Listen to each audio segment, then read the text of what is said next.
Chers internautes, chers téléspectateurs de e-News 24, je vous salue. Je rends grâce à notre Dieu car il nous a donné encore une autre opportunité de venir partager notre pain dominical. Et vous savez, nous sommes pendant le confinement, mais Dieu nous fait grâce cette fois-ci. Nous venons toujours pour partager cette parole et que vous soyez bénis. Alors, je me présente comme pasteur Willy Ntumba, c'est ça mon nom, et puis j'habite dans Dinan et notre église, l'église que je dirige, c'est One Living Church International. Pour les gens qui connaissent bien Melbourne, nous sommes à Dandenong sur Foster Street numéro 106, soute numéro 5. Alors, sans plus tarder, le Seigneur m'a mis à cœur de parler sur les deux types de leaders, en nous inspirant sur David et Saül. Donc, deux types de leaders. Et au travers de cet enseignement, ça sera encore une série. Et cela va vous amener à comprendre. Là où vous dites, oh non, pourquoi les pasteurs font ça? Vous allez vous-même comprendre. Alors, sans plus tarder, nous allons d'abord prier et puis nous allons lire, nous allons explorer le livre de Samuel. Prions tous. Au nom de Jésus, Dieu, je bénis ton nom parce que tu nous as donné cette opportunité. Nous sommes ici pas pour démontrer ce que nous connaissons, mais pour communiquer ta pensée et la pensée qui est dans ta parole, l'Éternel Dieu Tout-Puissant. Nous sommes en train d'analyser le leader que tu as choisi et leur vie nous sert d'exemple, Seigneur Dieu, afin que nous puissions nous comporter et marcher dans ta volonté. Au nom de Jésus, nous avons prié. Amen. Alors, nous ouvrons le livre de 1 Samuel chapitre 8. 1 Samuel chapitre 8. J'ai fait cette lecture à partir du 1er jusqu'au 8e verset. Lorsque Samuel devint vieux, il établit ses fils juges sur Israël. Son fils premier-né se nommait Joël et le second Abijah. Ils étaient juges à Beersheba. Les fils de Samuel ne marchèrent point sur ses traces. Ils se livraient à la cupidité, recevaient des présents et des violences et violaient la justice. Tous les anciens d'Israël plutôt s'assemblèrent et vinrent auprès de Samuel à Rama. Ils lui dirent: voici, tu es vieux et tes fils ne marchent point sur tes traces. Maintenant, établis sur nous un roi pour nous juger, comme il y en a chez toutes les nations. Samuel vit avec des plaisirs qu'il disait: donne-nous un roi pour nous juger. Et Samuel pria l'Éternel. L'Éternel dit à Samuel: écoute la voix du peuple dans tout ce qu'il te dira, car ce n'est pas toi qui les rejette, c'est moi qui les rejette, afin que je ne règne plus sur eux. Ils agissent à ton égard comme ils ont toujours agi depuis que je les ai fait monter d'Égypte jusqu'à ce jour. Ils m'ont abandonné pour servir d'autres dieux. Écoute donc leur voix, mais donne-leur des avertissements et fais-leur connaître le droit du roi qui régnera sur eux. Alors, ici, il y a une crise. Le prophète Samuel est vieux. Vous savez, ici, Israël est en train de vivre dans un régime qu'on appelle théocratique. C'est-à-dire, c'est Dieu lui-même qui est en train de diriger son peuple. C'est Dieu lui-même qui est en train de marcher devant son peuple.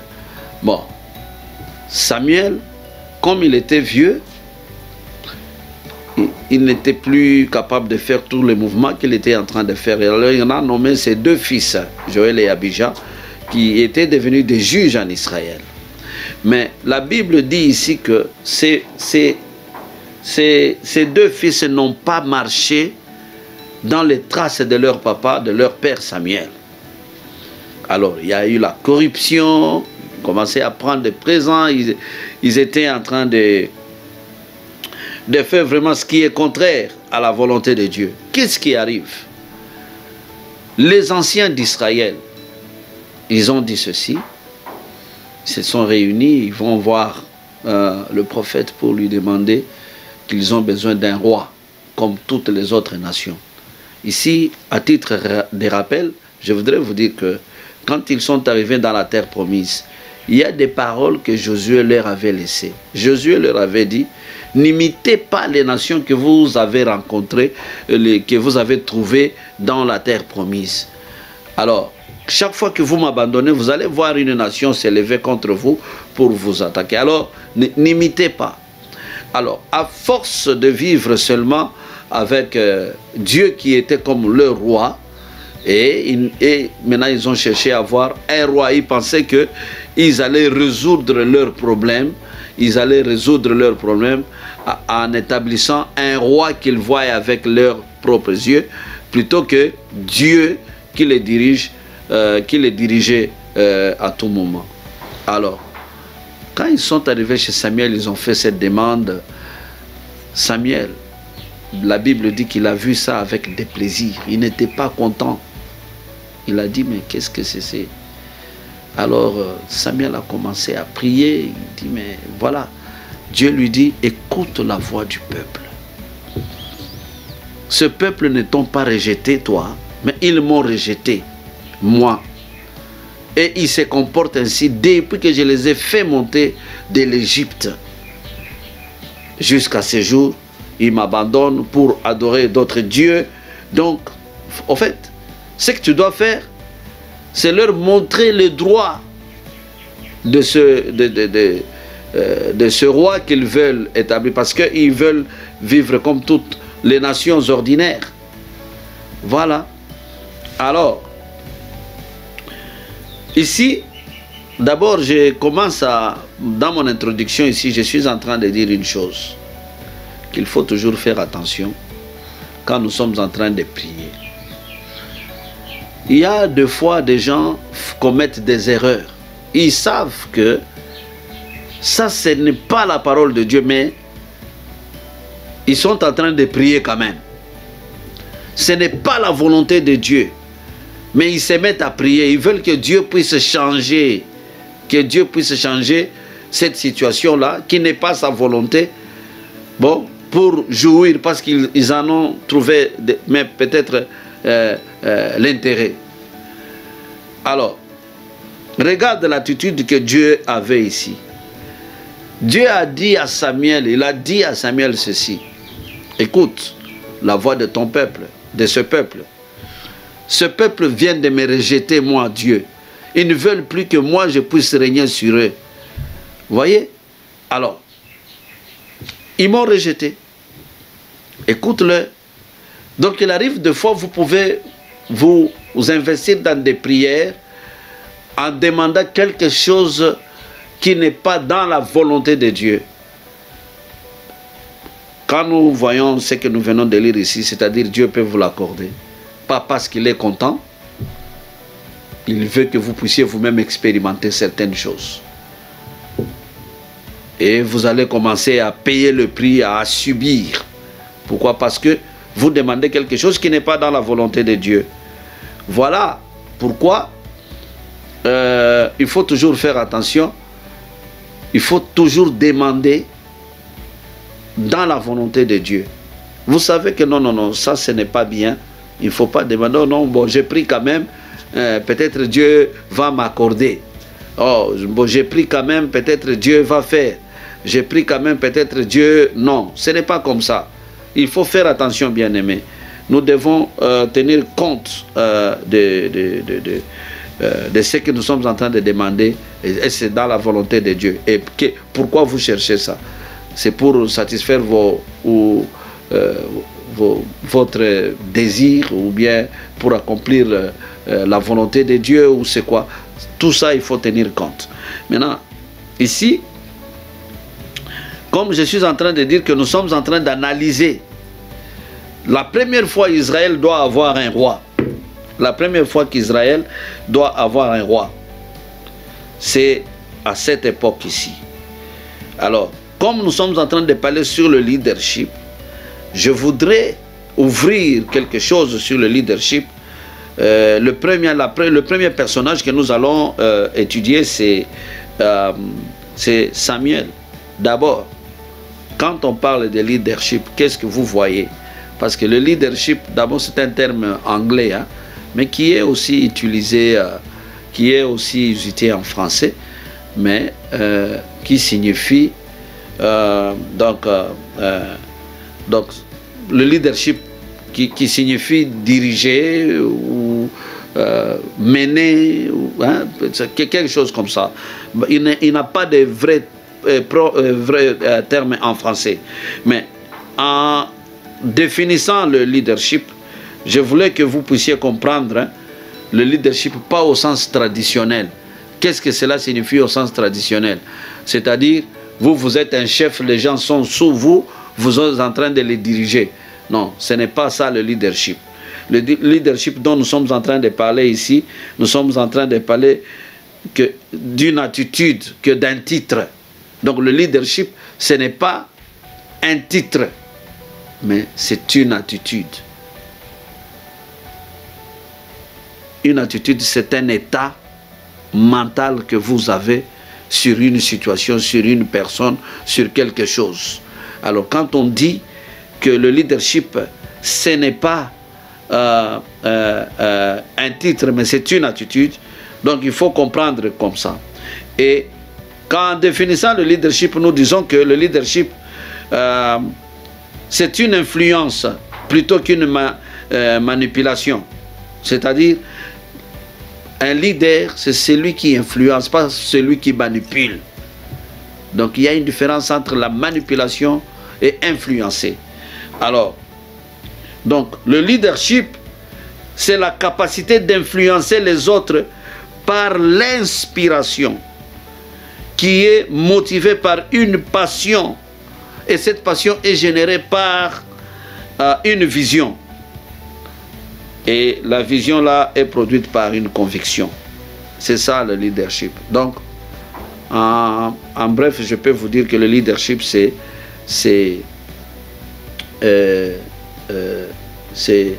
une attitude. C'est cette capacité ou cette habilité d'influencer par inspiration. Donc, c'est ça. Alors, de ce fait, nous allons prendre maintenant, on va terminer notre premier message et nous allons commencer comme ça. C'est une série, on va aller jusqu'au temps. Alors, ici, je vais prendre le livre toujours de 1 Samuel, chapitre 9. J'ai lu du 1er au 3e verset. Il y avait un homme de Benjamin nommé Kis, fils d'Abiel, fils de Zéro, fils de Bekoria, fils d'Afia, fils d'un Benjamite. C'était un homme fort et vaillant. Il avait un fils du nom de Saul, jeune et beau, plus beau qu'aucun des enfants d'Israël, et ils dépassaient tous de la tête. Les ânesses de Kis, père de Saul, s'égarèrent, et Kis dit à Saul, son fils, prends avec toi l'un des serviteurs, lève-toi, va chercher les ânesses. Alors, ici, on est en train de nous décrire Saul. Saul, il était le fils de son père. Donc, Kis, qui était son père, la Bible dit que cet homme était fort. Alors, il avait des ânesses et les ânesses s'étaient égarées les ânesses s'étaient égarés. Les ânesses, c'est quoi? Ce sont des animaux, des ânes, les ânesses, ce sont des femelles, les ânes, ce sont des mâles. Bon, la Bible dit qu'ils s'étaient égarés. Les ânesses, ce ne sont pas des animaux qu'on pouvait manger ou donner en sacrifice comme on fait des brebis et les autres. C'est-à-dire, à leur époque, à leur temps, quand quelqu'un a des ânesses, c'est comme quelqu'un qui a des tracts. C'est quelqu'un qui a qui transporte les cargos. Donc, c'est ça. Donc, il était un homme riche, il était un homme... Mais un jour, ses ânesses étaient perdues. Alors, c'est dans cette circonstance, dans cette situation, Dieu a fait quelque chose pour repérer celui qui devait être le roi. C'est-à-dire, Saül était à la recherche des ânesses de son père qui étaient perdus. Donc, des ânesses qui étaient perdues. Les ânesses appartenaient à son père. Saül prit un serviteur et ils allèrent à la recherche des ânesses. Et la Bible dit qu'ils ont fait 3 jours de marche, ils n'ont rien trouvé. Jusqu'à ce qu'ils ont décidé d'aller rencontrer peut-être un homme de Dieu dans la contrée qui pouvait les aider.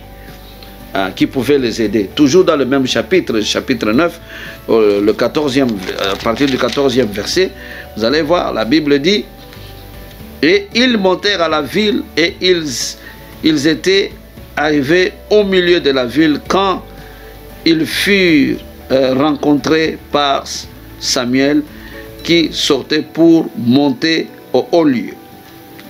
Or, un jour avant l'arrivée de Saul, l'Éternel avait averti Samuel en disant: demain à 7 heures, je t'enverrai un homme du pays de Benjamin et tu oindras pour chef de mon peuple d'Israël. Il sauvera mon peuple de la main des Philistins, car j'ai regardé mon peuple parce que son cri est venu jusqu'à moi. Lorsque Samuel eut aperçu Saul, l'Éternel lui dit: voici l'homme dont je t'ai parlé, c'est lui qui régnera sur mon peuple. Saül est à la recherche des ânesses qui étaient égarées. Dans son idée, il n'y a pas, oh,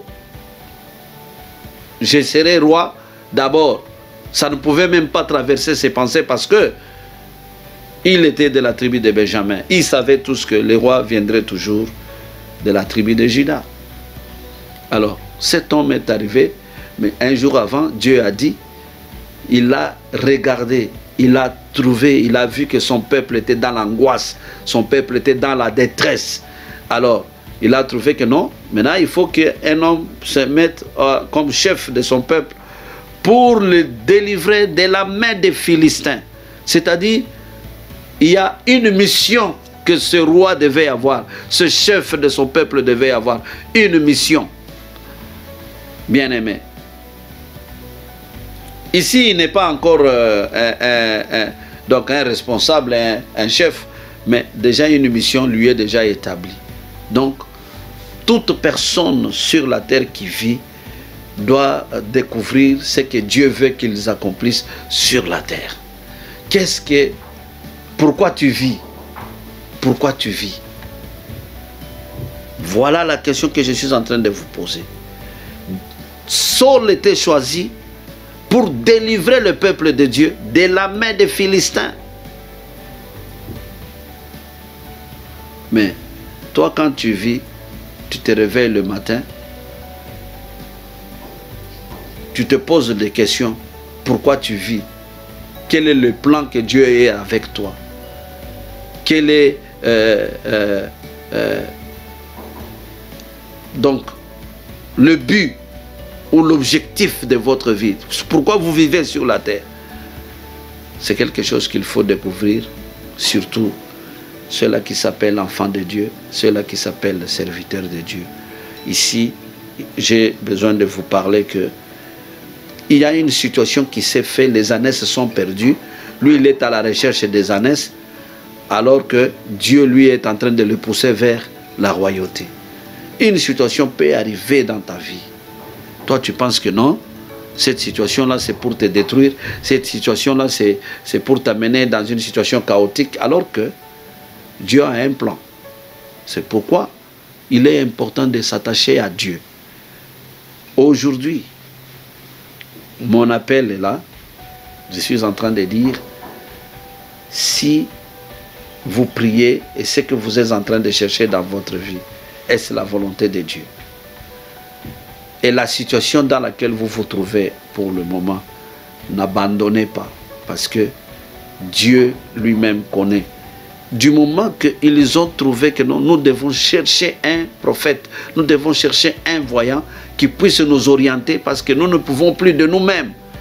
Vous prenez toujours des décisions de vous-même, vous prenez des directions de vous-même. À un moment donné, Dieu a établi ses hommes, il a établi les serviteurs pour vous orienter. Et dans leur orientation, c'était vers la royauté pour Saül.